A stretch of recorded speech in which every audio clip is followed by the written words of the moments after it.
Welcome to this explainer. Today, we're diving into a seriously chilling intersection of colonial history and the supernatural.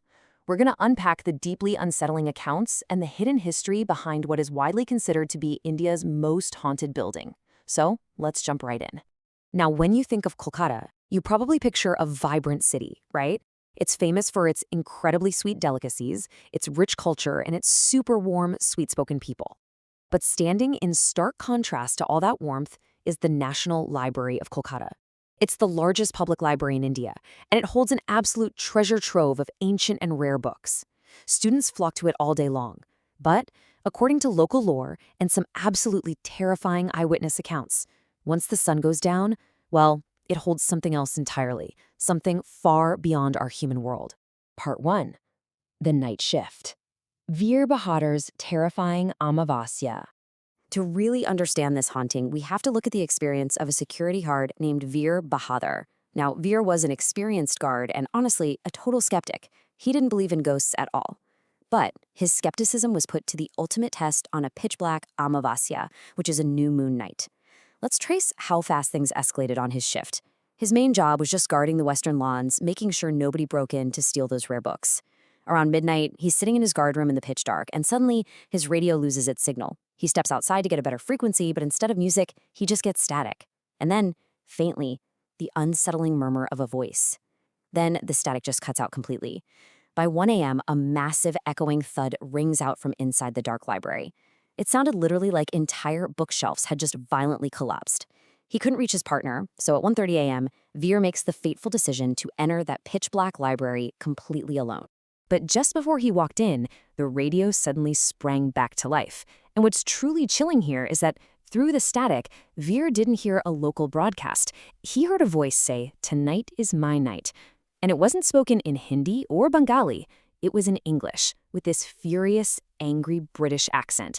It sounded exactly like a colonial officer declaring that he wouldn't spare anyone that night. This strange linguistic anomaly, that's a massive clue for the history we're about to uncover. Part 2.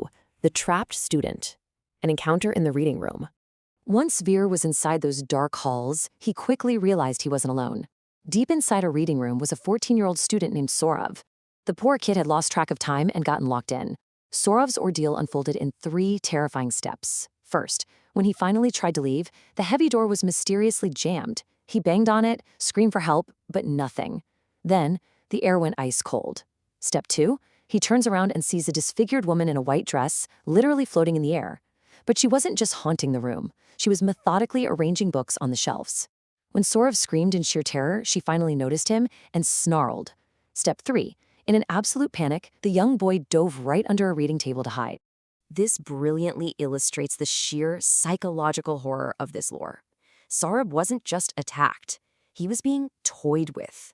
The entity went back to quietly arranging the books, but every few moments, she'd abruptly bend down, peek under the table, and just stare at this terrified 14-year-old with a chilling, predatory smile.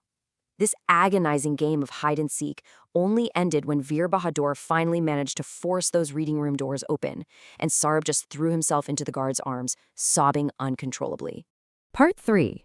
The Basement and the Palanquin. Echoes of Torture. Veer immediately sent the traumatized boy outside to safety. But right as Saurav fled, new, incredibly loud, thudding noises started echoing from below.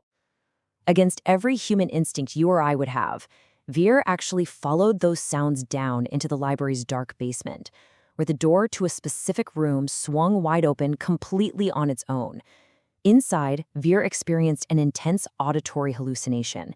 He could clearly hear a man wrapped in heavy metal chains screaming in absolute agony, like he was being brutally beaten. But here is the crazy part. As Veer swept his flashlight across the darkness, the room was entirely empty. Those horrific sounds of torture were just bouncing off bare walls. Thoroughly terrified at this point, Veer sprinted out of the basement and headed straight back toward his guard room. But as he crossed the western lawns, he stopped dead in his tracks. Sitting right in the middle of the grass was a palanquin. Now, just for some quick context, a palanquin is a really old historical mode of transport. It's basically a large covered box carried on poles by bearers, mostly used centuries ago by elite figures. Finding one just sitting on the lawns of a modern library in the middle of the night, absolutely impossible. Veer actually thought someone was playing a sick trick on him, so he angrily marched up to it and pulled back the curtain. Inside sat a man dressed in antiquated British colonial clothing. He was covered head to toe in brutal wounds. He didn't look alive, but he definitely didn't look dead either. The apparition just glared furiously at Veer, and then, right before the guard's eyes, the man's severed head slowly detached from his neck and rolled right out of the palanquin, stopping literally at Veer's feet. Yeah, that was the breaking point. Veer bolted, fleeing the premises entirely and running off into the night. Part 4. The Explainer Pivot. Decoding the Historical Ghosts. The very next morning, a deeply shaken Veer returned for one reason, to hand in his resignation. And that's when an older, veteran guard finally gave him the answers. You see, to truly grasp why these specific entities manifest, we first need to define the immense colonial power this building once housed. Long before it was a public library, this grand estate was the official residence of Warren Hastings, the very first Governor-General, or Viceroy, of India during the early British era. This building was a seat of absolute and sometimes ruthless imperial power. The older guard basically mapped every single terrifying encounter from Veer's night shift directly to a verified historical figure. Remember that angry British voice on the radio saying, "Tonight is my night"? Well, that's believed to be the spirit of Viceroy Warren Hastings himself. The terrifying woman obsessively arranging books, that perfectly matches the lore of Lady Metcalfe. And that headless man in the palanquin, that aligns flawlessly with the tragic historical fate of a man named Philip Francis.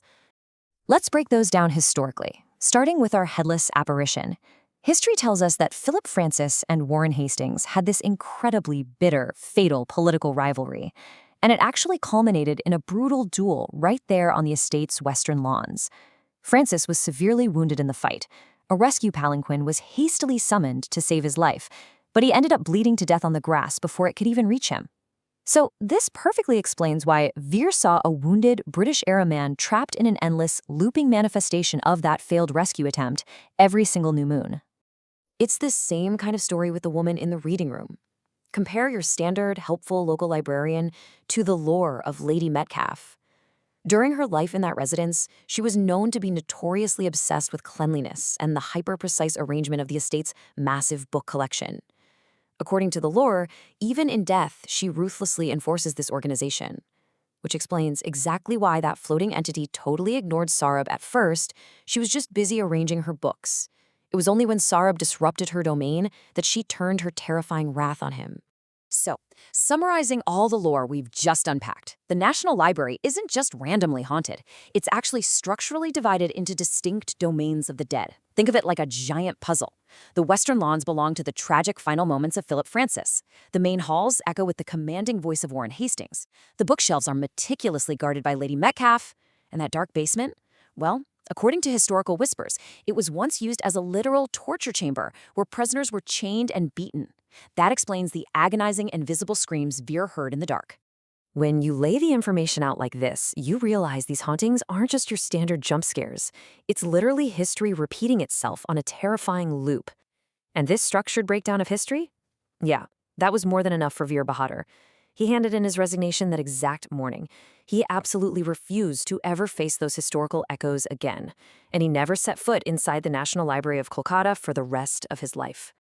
The way the story intertwines undeniable colonial history with these incredibly persistent, terrifying accounts is what makes the National Library such a unique subject. It really forces us to ask, how much of the past is actually dead, and how much of it still wanders the spaces it once ruled? As we wrap up this explainer, I want to leave you with one final thought based on all the evidence and lore we've just reviewed. Knowing the heavy history that walks those halls, would you dare to step into that reading room alone after dark?